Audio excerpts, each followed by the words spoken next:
Hi everyone, welcome! Today we're making oat milk soap.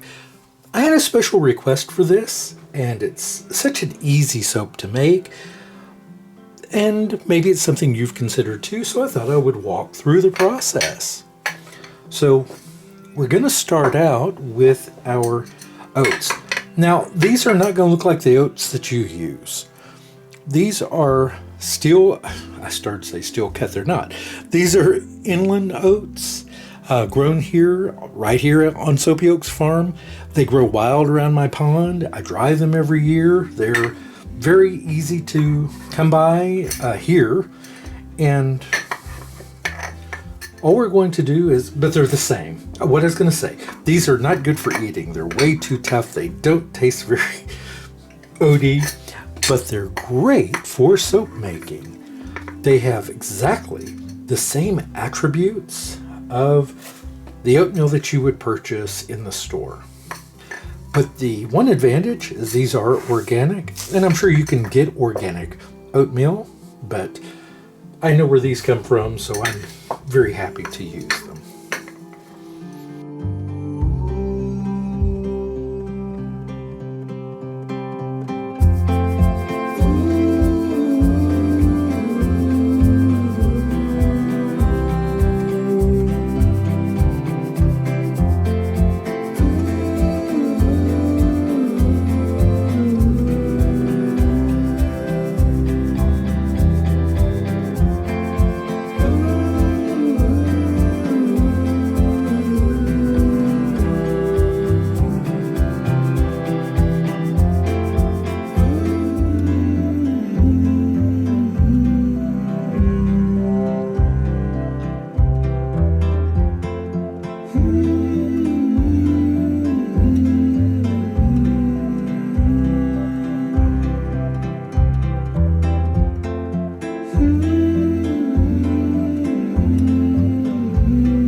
All right, once you've pulverized it, the next step is to filter it so that we're not making an exfoliating soap here. Otherwise, I would leave it as is, put it in a great exfoliating oatmeal soap. But this isn't that. We're simply using this as a milk replacement to make a very gentle and completely vegan soap. All right, no goat milk in this one. This one is 100% vegan. All right, so we're going to start by filtering out the larger particles out of our oat milk.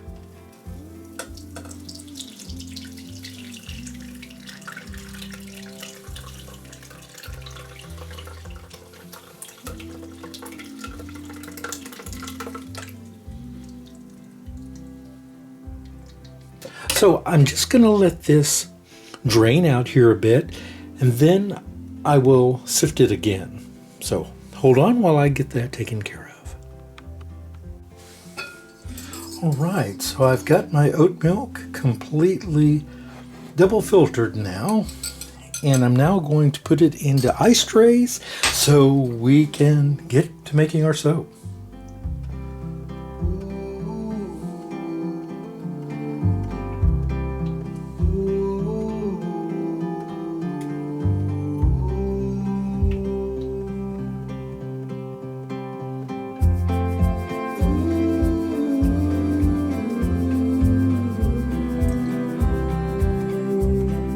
Okay, I've now got my oat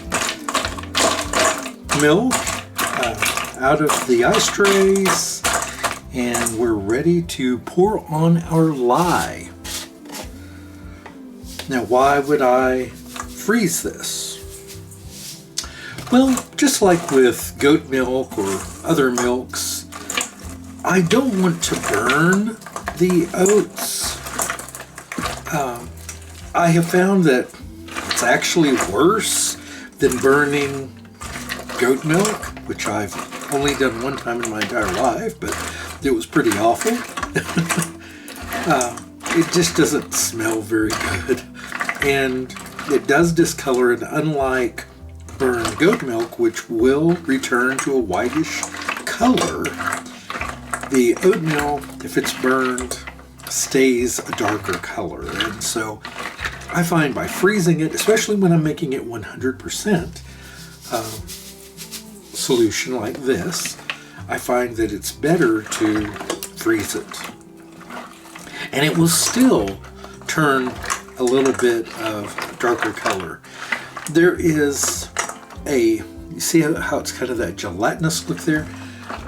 With oat milk, you do get a lot of that kind of slimy consistency if you don't completely filter it out. And to me, that adds a beautiful texture and glide to soap. I love that. In here, it doesn't look too appealing to that kind of slimy stuff, but in the soap, it's quite wonderful, I think. And something else about doing it this way, instead of using water and lye and just making a soap and then adding a little oat milk in, the heating process from the lye actually brings out a lovely fragrance in this oat milk. There is a nuttiness. I will not be adding any fragrance to this. I thought about it. I was going to add maybe some rum and chamomile, or I wasn't quite sure. But because I'm making this as just a gentle oat milk soap, I thought, why not just keep it simple? I will be adding in some colloidal oats, and for some alternate color, a little bit of yellow kaolin clay. And that's it. I've got on a kick the last few soaps of doing in the pot swirls, or in the mold swirls as it were, just by the pour. And so I'm trying to stick with that in this one as well. Even though it's a very simple soap, I did want to make sure that it was pretty. And so by adding that alternate color of the yellow, I think it will be quite attractive.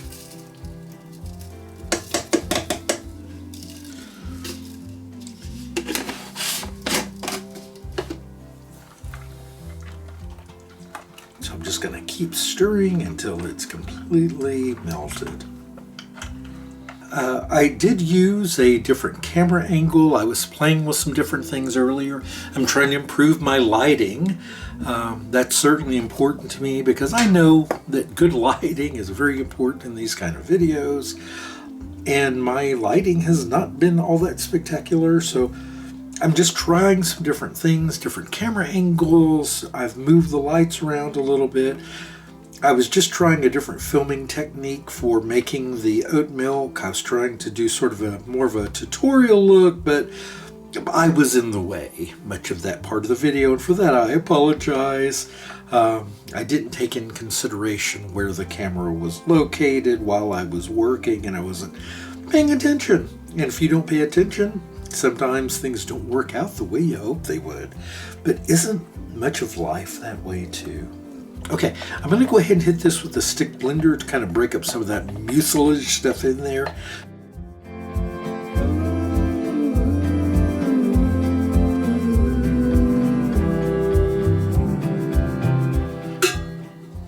Get my yellow clay, my kaolin clay in there. Okay. And I'm going to put my my colloidal oats, into the oils and try not to splash them everywhere. So I'm just going to combine these in the oil real quick.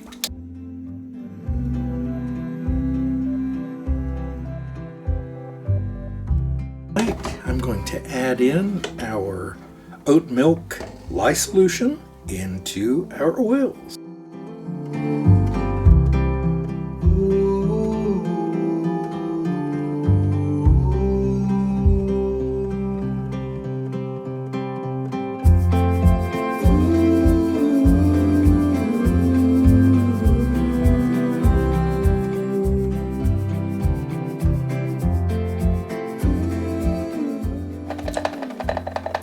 It's getting there. We're not there yet, but I just want to separate out some of this into here for our alternating color. Now this is going to be just a mildly alternating color because they're both going to be yellow, but I'm hoping to get kind of that ghost shadow or ghost feather appearance.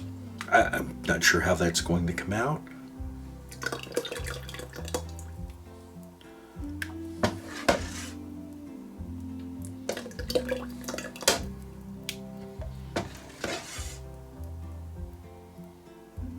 You know, even with no fragrance in this, I'm getting that oaty scent, excuse me, from the oat milk and the colloidal oats. And colloidal oats are simply oats that have been mechanically filtered through several different fine meshes. Of course, you can grind your own oats at home and filter them, but quite frankly, you're not going to get as smooth and gorgeous gorgeous a feel as you will with factory-made colloidal oats. When I say factory-made, I just mean someplace where they have the heavy equipment and the high multi-filtered system or multi-layered sieve system. I've seen this done. There's actually a video, I think, on YouTube about this. We'll have to look and see.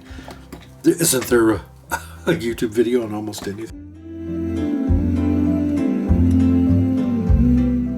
Yeah, I know this looks like a very dark color right now. That color will not stay. That's just its wet color. When the soap dries as it cures, that will lighten substantially.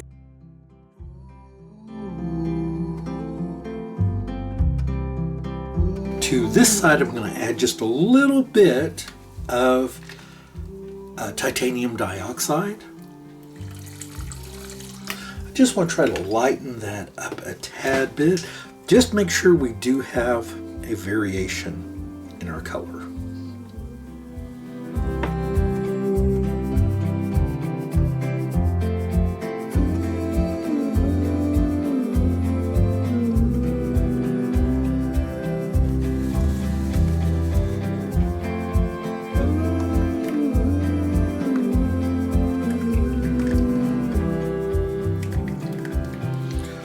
I hear Leah barking. She must hear the coyotes. She is not a fan of the coyotes. And I'm not either. I mean, I love to hear them. Don't get me wrong. I think they're wonderful creatures in so many ways. But they kill livestock. They come in and kill goats. And I realize they're just feeding their babies. They're taking care of their families. But not a fan of the damage they do, because I love my animals and my babies the way they love their babies. You know, well, I love them in a human way, of course, but I hope that makes sense.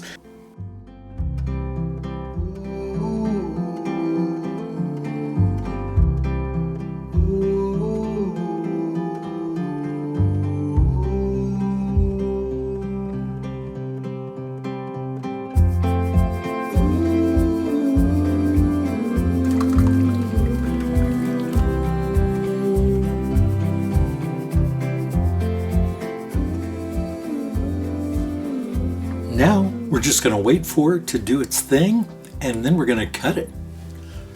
All right, so I've already started cutting these, and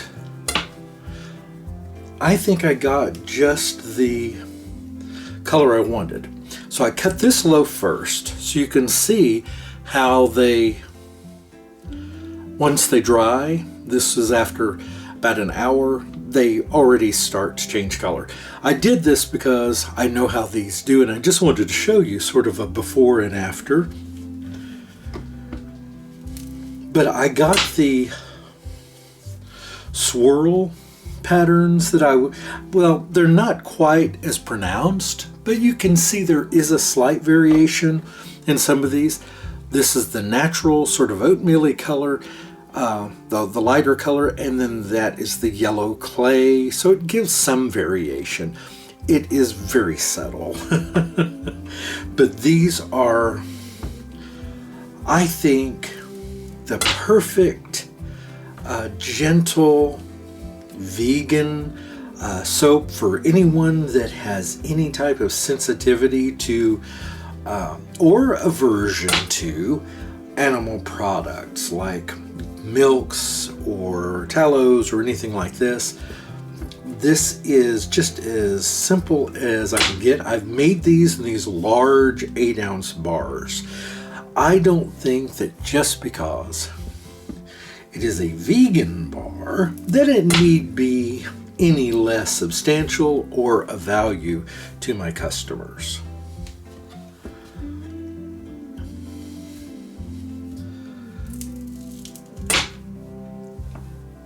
Right. And I know you look at that and you go, how is that this? And it just is. As soon as these dry, they will look exactly the same as those. And I've already trimmed this first loaf up and beveled it. And beveling is not a complicated process. I've done this in other videos. This doesn't take a course or a mentorship or a tutorial. It's very simple. I just go through and do every edge like so.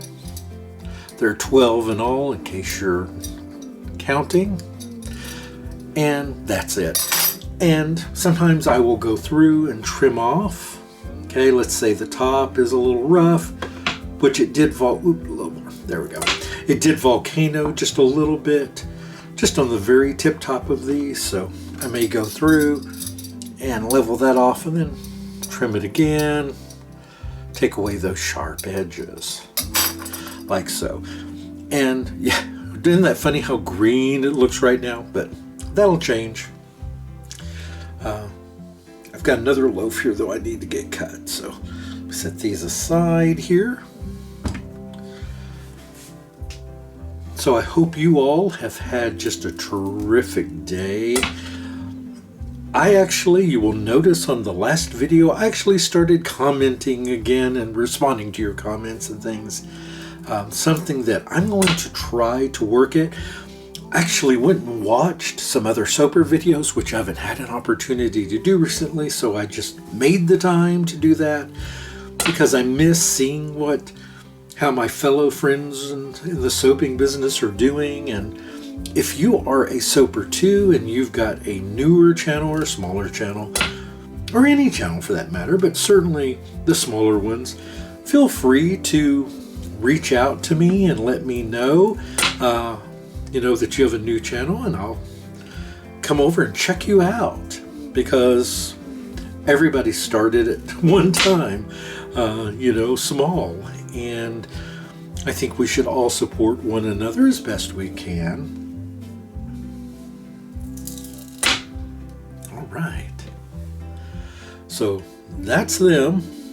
And like I said, I will have to do some cleanup on these so that they have this look. And basically all that cleanup is I was trimming off just the tip tops of them. And in some cases, the bottoms. This one's actually not bad. I won't do that on it, but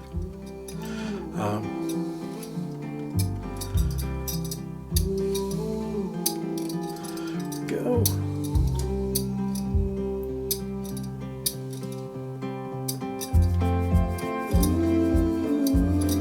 And you can use, you saw in another video, I've got a beveler and a planer that you can use. Use what works for you. These are soft, so it's easy to do just with the, just with the vegetable peeler, but you find what works for you. But I hope that you enjoyed this. I had a lot of fun putting these together. These will be available in mid-April. Have a fantastic day, everyone, and I'll see you back soon. Goodbye.